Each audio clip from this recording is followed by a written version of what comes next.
Okey, jenis kedaulatan kita ada 4 jenis. Okey. Tengok yang pertama, muka surat 3. Okey. Kedaulatan berbeza mengikut bentuk pemerintahan yang diamalkan bagi sesebuah negara. Okey. Tapi kebanyakan kedaulatan kita sekarang hampir samalah. Kedaulatan kita hampir samalah sebab kita ikut kedaulatan moden. Nanti kita tengok. Okey, so yang pertama, kita akan tengok kedaulatan tradisional. Satu. Yang kedua adalah kedaulatan moden. Yang ketiga adalah kedaulatan undang-undang. Dan keempat adalah kedaulatan antarabangsa. Okey. Untuk kedaulatan, mari kita pergi tengok kedaulatan tradisional. Okey, kedaulatan tradisional, okey, adalah semasa, contoh senang awak dah betul contoh siap. Contoh dia adalah semasa zaman Kesultanan Melayu Melaka. Kenapa? Sebab sistem pemerintahan dia berkuasa mutlak. Kenapa? Sebab undang-undang pada masa itu adalah bergantung kepada sultan. Kalau sultan kata bunuh, bunuh. Sultan kata ampun, ampun. Sultan kata perang, perang. Okey, ikut sultan. Sultan boleh tukar undang dia sesuka hati. Okey. So negara kita berpaksi kepada ni cerita jenis kedaulatan berkaitan dengan negara kita. So negara kita berpaksi kepada kedaulatan raja-raja Melayu. Okey. Macam saya kata tadi, dia bergantung kepada sultan dan raja. Dan kuasa raja merupakan pemerintah tertinggi.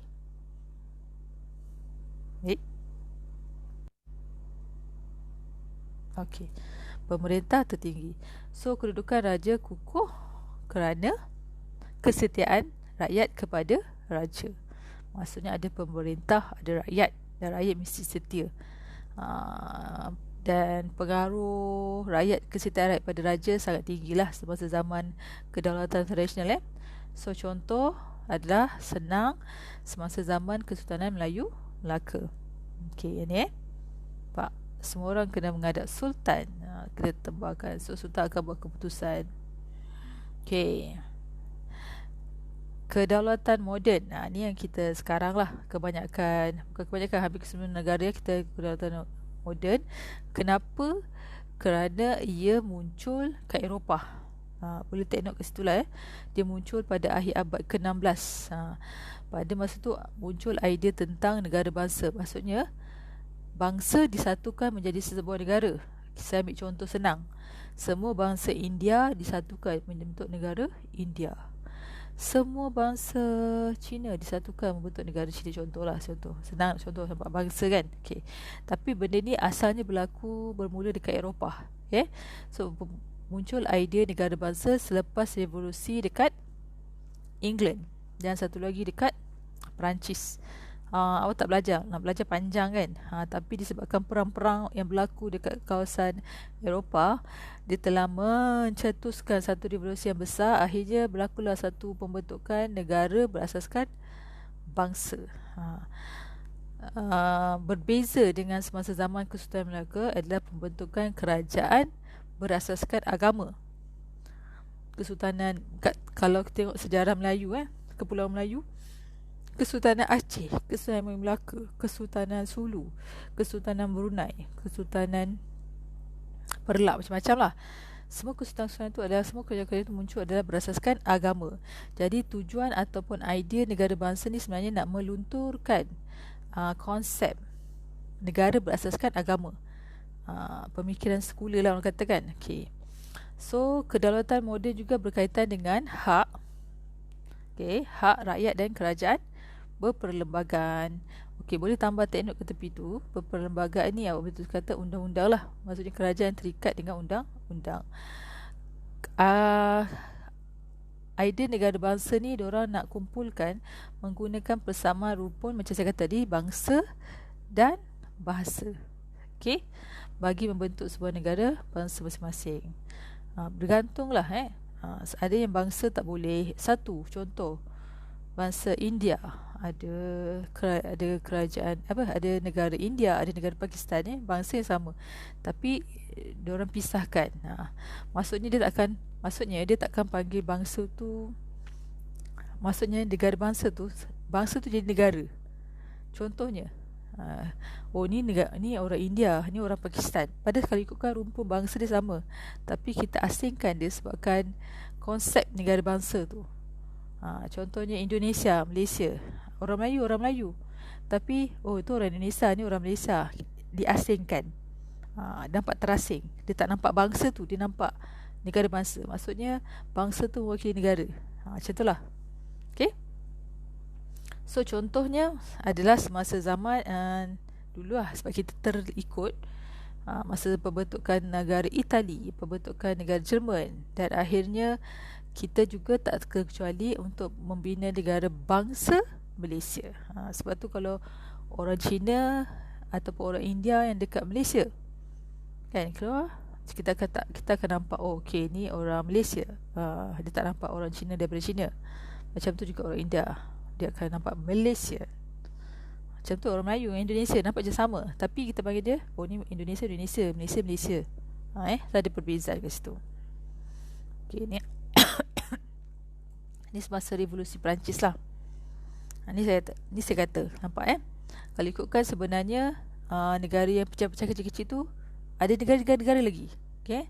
Tapi sebab kawan Camillo, tokoh tu, dia berjaya mempersatukan. So dia membentuk sebuah Persatuan Bangsa Itali. So idea ini berkembang sehinggalah kita pun terikut, berjaya membentuk Malaysia kerana inilah satukan semua bangsa dalam satu negara. Satukan pelbagai bangsa dalam satu negara. Okey, satu lagi, kedaulatan undang-undang. Masuk kedaulatan undang-undang, okey, maksud dia kerajaan dan rakyat terikat dengan peraturan yang perlu dipatuhi. Bertujuan untuk menjamin keadilan. Okey, contohnya mesti kita selitkan kedaulatan undang-undang. Undang-undang yang tak dipengaruhi oleh mana-mana pihak. Undang-undang yang pemerintah pun tak boleh campur tangan, rakyat pun tak boleh tukar sesuka hati. So dia adalah milikan bersama antara kerajaan dengan rakyat. Kalau kerajaan nak tukar undang-undang pun dia kena ikut satu prosedur-prosedur yang ketat lah. Okay? Dan benda ini diperjelaskan dalam prinsip rukun negara. Contoh tu, dalam prinsip negara yang keempat, iaitu kedaulatan undang-undang. Maksudnya kita dah ada undang-undang kita follow, kecuali ada pindaan lah, berdasarkan pindaan yang satu lagi perlembagaan. Okay. Last, yang keempat adalah kedaulatan antara bangsa. Okay, kedaulatan antara bangsa adalah merujuk kepada pengiktirafan Pertubuhan Bangsa-Bangsa Bersatu, PBB. Okay, ni awak biasa dengar lah PBB terhadap sebuah negara yang tidak boleh dicabuli ataupun dicampur tangan lah. Orang lain tak boleh campur tangan. Bunyi macam best kan, tapi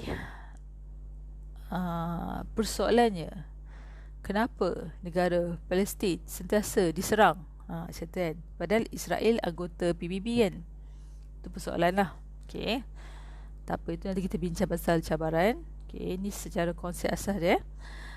Dan semasa deklarasi perhubungan persahabatan PBB tahun 1970 mengesahkan persamaan kedaulatan dari segi undang-undang antarabangsa. Maksudnya undang-undang negara disamakan dengan sekaligus dengan undang-undang antarabangsa.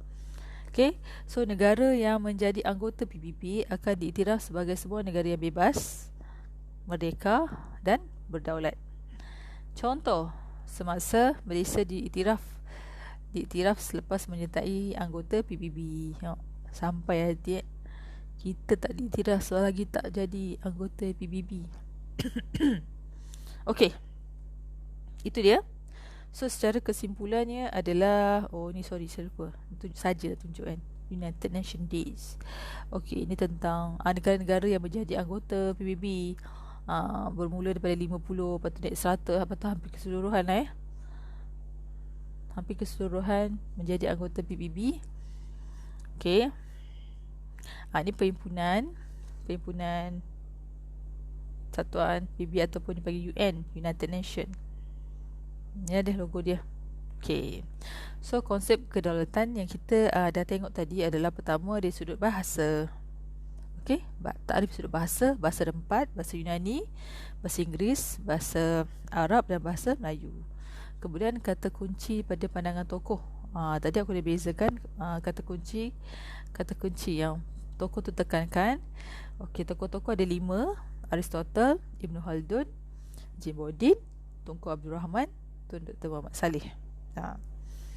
Dan sekali adalah jenis-jenis kedaulatan. So jenis kedaulatan ada 4. Kedaulatan tradisional, kedaulatan moden, kedaulatan undang-undang dan kedaulatan antarabangsa. Okey, so belum habis lagi bab 1, tapi dah tamat untuk 1.1. Okey. Dan tolong siapkan esei. Esei kita akan jumpa dalam Google Meet. So esei kena terangkan dan awak kena bagi feedback. Saya tak boleh ajar macam one way. Okey. Terima kasih. Maafkan kekurangan saya. Dan teruskanlah buat latihan. Terima kasih. Jumpa lagi.